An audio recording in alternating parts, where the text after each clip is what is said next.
Namaskar and a very good afternoon. Welcome to the weekly audiocast from Kotak Securities. I'm your host and guide Anindya Banerjee. On a week when the US bond yields reached a 14-month high, volatility is going to be high in financial markets, and that's exactly what we saw. Nifty is down a little over 2%. Brent crude, the oil prices are down close to 9% from their highs. Lower oil prices is fantastic news for the rupee, and we have seen the rupee appreciate against the dollar as well as against the euro. Against the dollar, it's up 30 paisa, which means dollar rupee is down 30 paisa. 72.60 currently where it's trading on the March futures. If RBI was not there in the market buying dollars, we could have seen it drift down towards 72.20. What is in store and what to do in the dollar rupee for the next week? We have been positionally bearish on dollar rupee since it was trading near 76. That's June of last year, and we have been consistently giving out sell calls since then, and it has worked out amazingly well. The positional view remains down, and technically, as long as it is not trading above 73.60 on the spot, that view is not going to change. 72 to 72.10 on the spot levels, that roughly translate depending on the premium, because the March futures are going to near expiry, so it's going to converge with spot. So we can say 72.10 remains a major support zone. But keep an eye on things like what is happening to the US bond yields, because if the US bond yields keep on rising, like if I take the 10-year, it's currently around 1.7. If it starts to inch towards 1.8 or even 2, we will see a sell-off in emerging markets and emerging market currencies. And then you can get a sort of an intraday opportunity to go long the dollar rupee. But that's what we have done over this 9 months, when we have been structurally short on the dollar.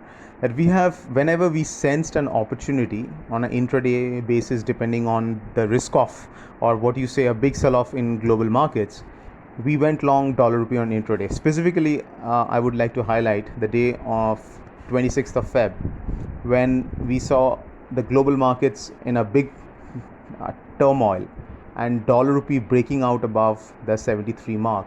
We started to go long, and intraday dollar rupee moved over 2%. That was the biggest move since the taper tantrums of 2013, and that paid off fantastically well. So that will continue to be the approach. If you are going long dollar rupee, it will be intraday, depending on if we see a big sell-off in emerging market equities, things like that, and then we will look at going long dollar rupee intraday. But positionally, the view remains short. You can express that view in couple of ways. One, you can use options structures, like you can do a put spread, you can sell a call against your put spread to reduce the cost, and also you can use futures to express that view. On the other currencies, like coming to Euro INR, Euro remains under pressure for macroeconomic reasons. If I look at what's happening to the vaccination program in Europe, that's not impressive. It's pretty slow, and because of which they are unable to open up the economy as we are seeing the reopening in US or in UK. And as a result of which, economic growth is going to be hampered for quite a long time in Eurozone, which means the European Central Bank is going to remain far more dovish than their counterparts in UK or US, which is bad news for the euro. We have been structurally bearish on the euro against the pound. We have been saying consistently for the last 3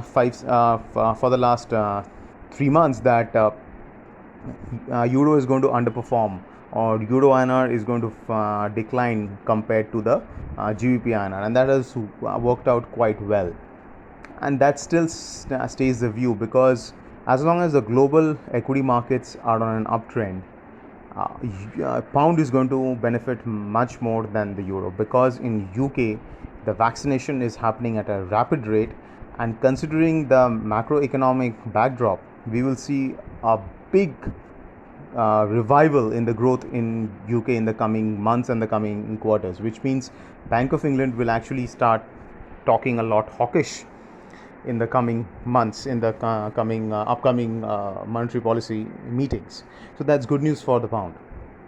So GBP INR remains our preferred bet to go long on dips. Euro INR will still prefer to sell on rise. Only thing which can drag the Euro INR higher are two. One, we suddenly see appreciation in dollar rupee like we saw on 26th of Feb.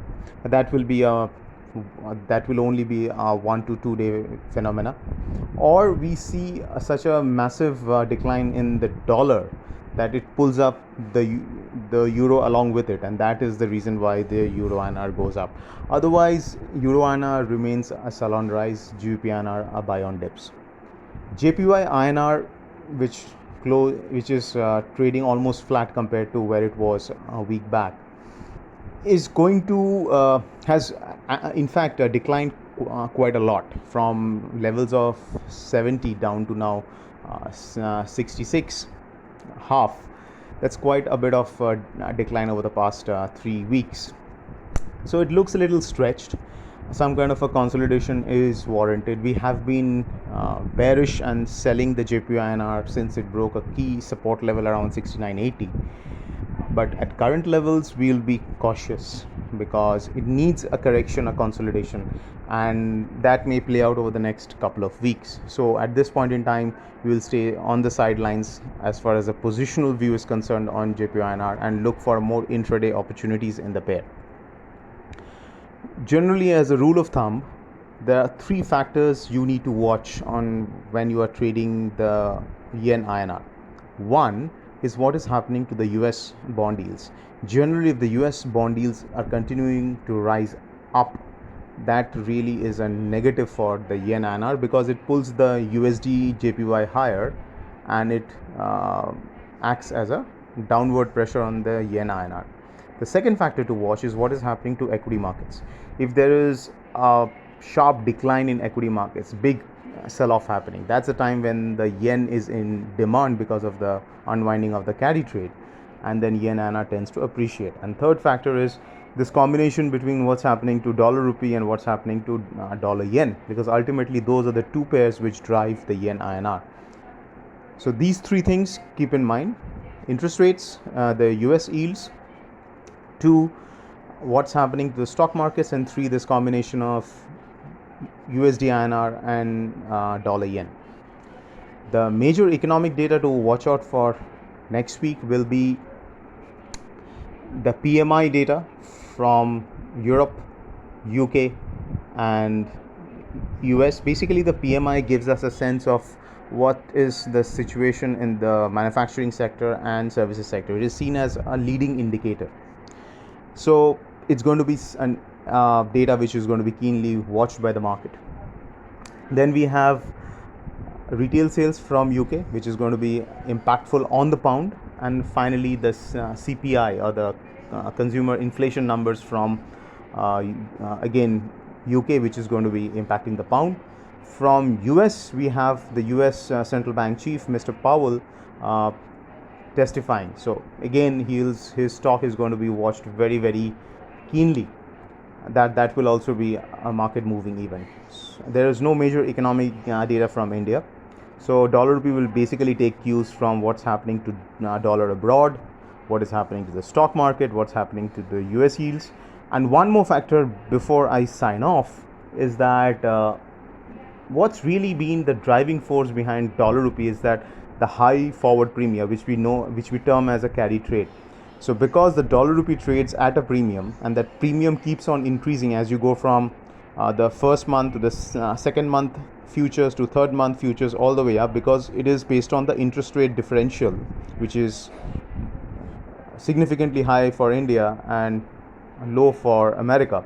This interest rate differential between these two countries is what drives this the dollar rupee trade at a premium in the futures months.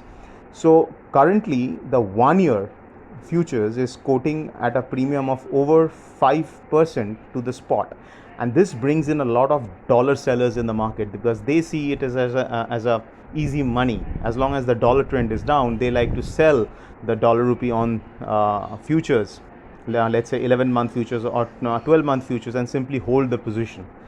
So this is one factor which has been driving the dollar rupee down significantly, and since end of December, Indian rupee has become one of the best performing currencies in Asia and emerging market because of this particular factor. RBI intervention will keep on being a major play which we have to keep and watch. So that's it. With this, I am signing off. Have a fantastic week ahead.